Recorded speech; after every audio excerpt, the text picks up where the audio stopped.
আপনি ইবাদত করলে কি হবে? যদি আপনার ঘরে দুটি জিনিস থাকে, আপনি যত ইবাদত বন্দেগী করেন আপনার ঘরে রহমতের ফেরেশতা আসবে না, আপনার দোয়া কবুল হবে না, আপনার নামাজ কবুল হবে না, আপনার ঘরে কোনোদিন বারাকা নাজিল হবে না।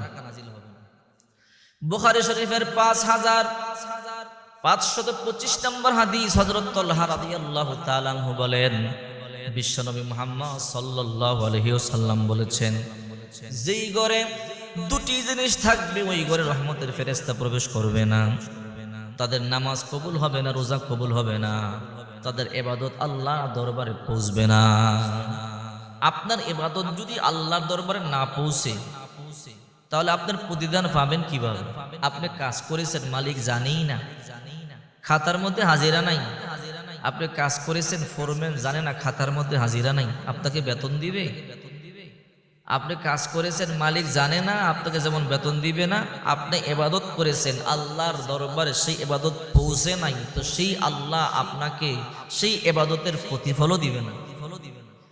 এই জন্য হযরত তালহা রাদিয়াল্লাহু তাআলা আনহু বলেন, বিশ্বনবী মুহাম্মদ সাল্লাল্লাহু আলাইহি ওয়াসাল্লাম বলেছেন, লা তাদখুলুল মালাইকাতু বাইতান ফীহি কালবুন ওয়ালা সূরা। যেই ঘরে দুটি জিনিস থাকবে, এক নম্বরে যেই ঘরে কুকুরের অথবা কোনো কুকুর থাকবে, লা তাদখুলুল মালাইকাতু বাইতান ফীহি কালবুন ওয়ালা সূরা, যেই ঘরে কুকুর থাকবে এবং যেই ঘরে প্রাণীর ছবি থাকবে ওই ঘরে রহমতের ফেরেশতা প্রবেশ করবে না। এখন তো অনেকে কুকুর লালন পালন করে, পশ্চিমারা কুকুর লালন পালন করে।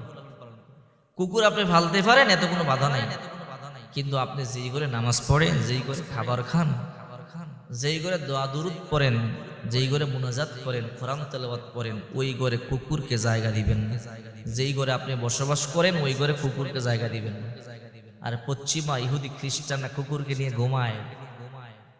আল্লাহর নবীর স্ত্রী আম্মা জান মাইমুনা রাদিয়াল্লাহু তাআলা আনহা বলেন, একবার বিশ্বনবী মুহাম্মদ সাল্লাল্লাহু আলাইহি ওয়াসাল্লাম বড় পেরেশানি অবস্থায়, আমি জিজ্ঞাসা করলাম, ওগো আল্লাহর হাবিব, আপনি এত পেরেশানিতে কেন? আল্লাহর হাবিব বলল, রে মাইমুনা, গত রাতে জিবরাইল আমার কাছে আসার কথা আসলো না কেন? এই জন্য আমার মন খারাপ। এমন করে একদিন, দুই দিন, তিন দিন চলে গেল, আল্লাহর পয়গম্বরের মন খারাপ, জিবরাইল আসতেছে না। আল্লাহর হাবিব বলে, রে মাইমুনা, আমাদের ঘরটা একটু চেক করো, দেখো তো। মাইমুনা রাদিয়াল্লাহু তাআলা আনহা তাকাইয়া দেখে আল্লাহর হাবিব যেই খাটের মধ্যে ঘুমায় তার নিচে একটা কুকুরের বাচ্চা দেখা যায়। মাইমুনা রাদিয়াল্লাহু তাআলা আনহা বলে, ও নবীজি, আপনি যেই খাটিয়া ঘুমান তার নিচে একটা কুকুরের বাচ্চা। আল্লাহ রাসূল বলে, তাড়াতাড়ি বের করে দাও। বের করে দেওয়ার পরে বিশ্বনবী মুহাম্মদ সাল্লাল্লাহু আলাইহি সাল্লাম বিসমিল্লাহ বলে পানি ছিটিয়ে দিলেন। মুহূর্তের মধ্যে জিবরাইল চলে এলো। আল্লাহর হাবিব বলে, ও জিবরাইল, 3 দিন ধরে আমার ঘরে কেন আসলে না? আসার কথা। বলে, আল্লাহর হাবিব, যে ঘরে কুকুর থাকে ওই ঘরে রহমতের ফেরেশতারা আসে না। আপনার ঘরে কুকুরের বাচ্চা ছিল তো এই জন্য আমি আসতে পারিনি। এই জন্য সাবধান, কুকুর ঘরে রাখবেন না। 2 নাম্বার, কোনো প্রাণীর ছবি ঘরে রাখবেন না। পশু পাখির ছবি, মাছের ছবি, পাখির ছবি, জীবজন্তুর ছবি ঘরে রাখবেন না। অতিরিক্ত ছবি, মা বাবার ছবি ঘরের মধ্যে টানিয়ে রাখবেন না। বিশ্বনবী মুহাম্মদ সাল্লাল্লাহু আলাইহি ওয়াসাল্লাম বলেন, যেই ঘরে প্রাণীর ছবি থাকে ওই ঘরে রহমতের ফেরেশতা প্রবেশ করে না। তবে একটা কাজ করবেন, কাজটা হলো আপনার প্রয়োজনীয় ছবি লাগলে উঠাবেন, কোনো সমস্যা নেই। আপনি বিদেশে যাবেন, পাসপোর্ট করবেন, হজে যাবেন, চাকরি দরকার, ব্যবসার খাতিরে আপনার দরকার, ব্যাংকে ফটো দরকার, এই ছবিগুলো তোলা জায়েজ আছে। অতিরিক্ত ছবি তুলে টানায়া রাখবেন, এগুলো জায়েজ নাই। এই কাজগুলো থেকে বিরত থাকবেন।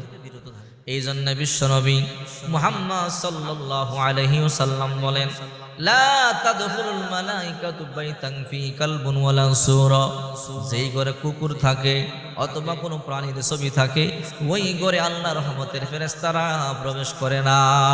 অনেকে বলে, হুজুর, এত নামাজ পড়ি, দোয়া করি, কবুল হয় না, এত নামাজ পড়ি, সমস্যা দূর হয় না, এত দোয়া করি, দুশ্চিন্তা দূর হয় না, পেরেশানি দূর হয় না। আমি বলি, আপনি পরিপূর্ণভাবে ইবাদত করেন তো আপনার ঘরে কোনো প্রাণীর ছবি আছে কিনা এখনই বের করে ফেলেন, নতুবা দোয়া কবুল হবে না। আল্লাহর রাসূল বিশ্বনবী মুহাম্মদ সাল্লাল্লাহু আলাইহি ওয়াসাল্লাম বলেন, আখলিস দীনাকা ইয়াকফিকাল আমালুল কলিল, তোমার ঈমানকে খাঁটি করো, ঈমানকে পরিশুদ্ধ করো, অল্প আমলে নাজাতের জন্য যথেষ্ট হয়ে যাবে। আমল অল্প করবেন, জান্নাতে ঢুকে যাবেন। আমল বেশি দরকার নাই তো।